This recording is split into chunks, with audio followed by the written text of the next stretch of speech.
Okay, mapagpalang araw sa ating lahat mga bay mga lods. So pagpasensyahan nyo na si Tatay Abay, medyo natagalan sa pag-upload ng mga videos at saka natagalan din sa pag-reply ng mga comment sa ating mga kaibigan dyan sa YouTube.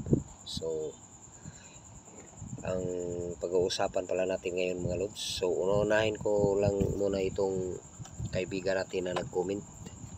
So saka na lang yung iba kasi marami kayong medyo marami-rami na yung gagawan ko yan ng mga videos. So itong si ito Drandran Angelis 2 days ago. So ganito po yung comment niya. Yung carb ko loads sa F5E walang return at walang minor. So ano ang dahilan? So ito po yung pag-uusapan natin ngayon mga lods. So unahin natin mga lods dito. So siguro sa mga mechanic dyan na kaibigan natin, alam naman ito. So ito para lang ito sa nag-comment na kaibigan natin na si Drandran Angelis. So dito mga lods, pag napuno na yung bowl, so mag-bypass na yung gasolina dito na yan lalabas. So kailangan talaga na malinis natin. May strainer dito sa loob mga loads. Pag tinanggal natin to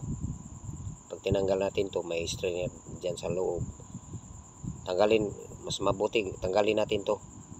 Pagkatapos tanggalin natin yung hindi pa natanggal. Yung iba may strainer dito, or sa 6 valve ang strainer niya dito nakalagay.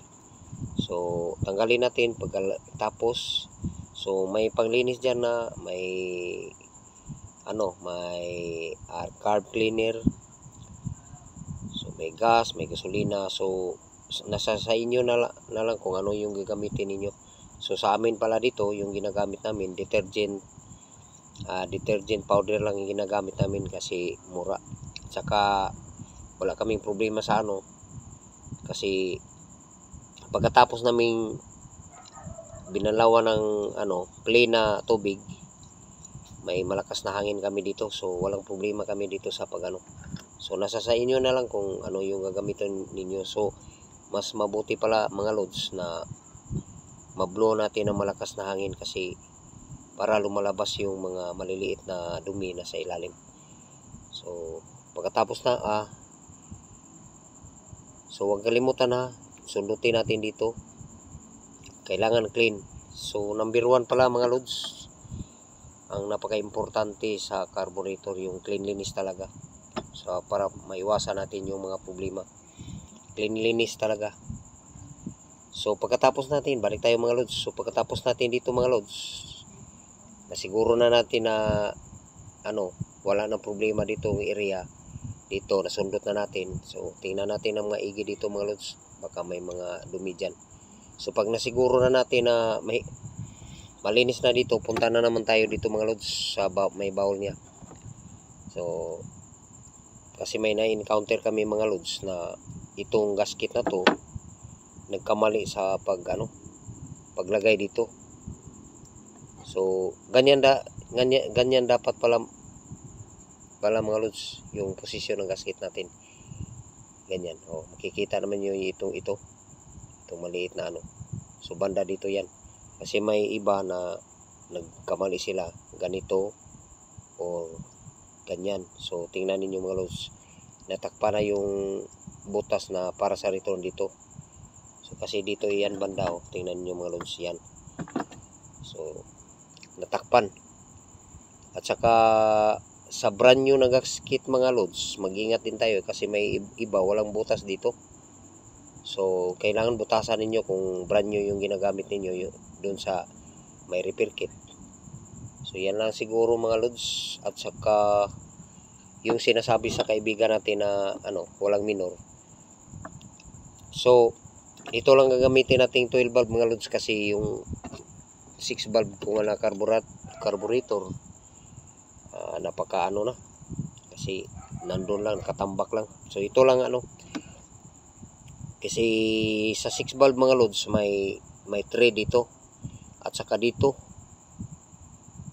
yung maliit na butas mga lods, sundutin ninyo dito sa 6 valve kasi yung solenoid valve sa 6 valve iba sa 12 valve. 12 valve kasi ito. Ang sa 6 valve maliit lang ang butas dito mga lods. So kailangan ma-clean din na natin.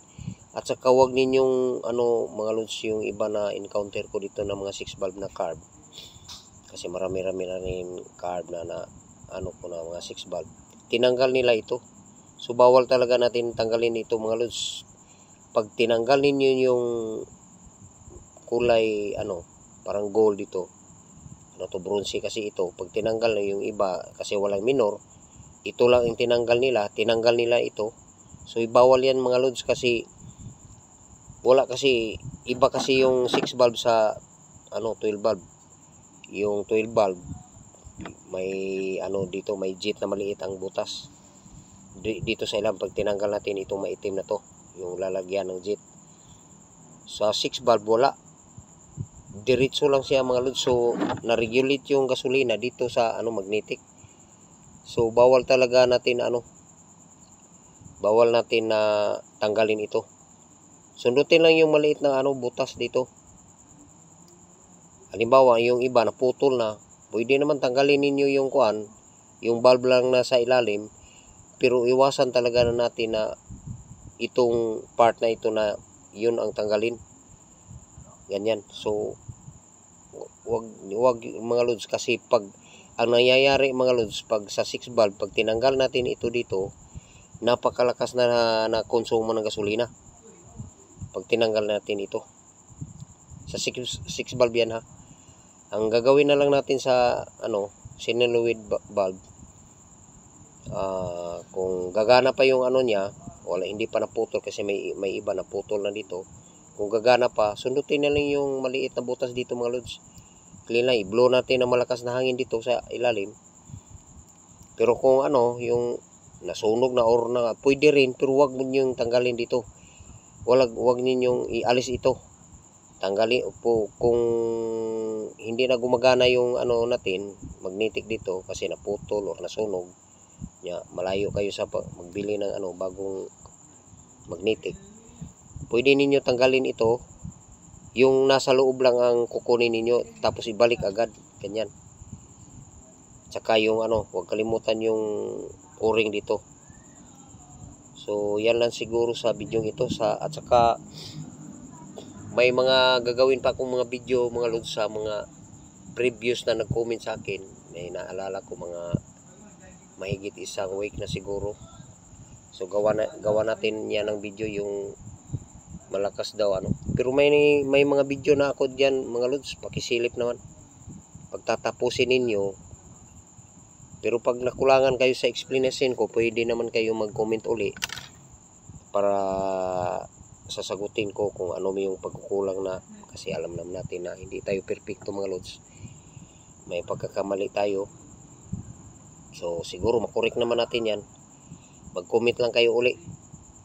So siguro nasabi ko na lahat sa tungkol dito.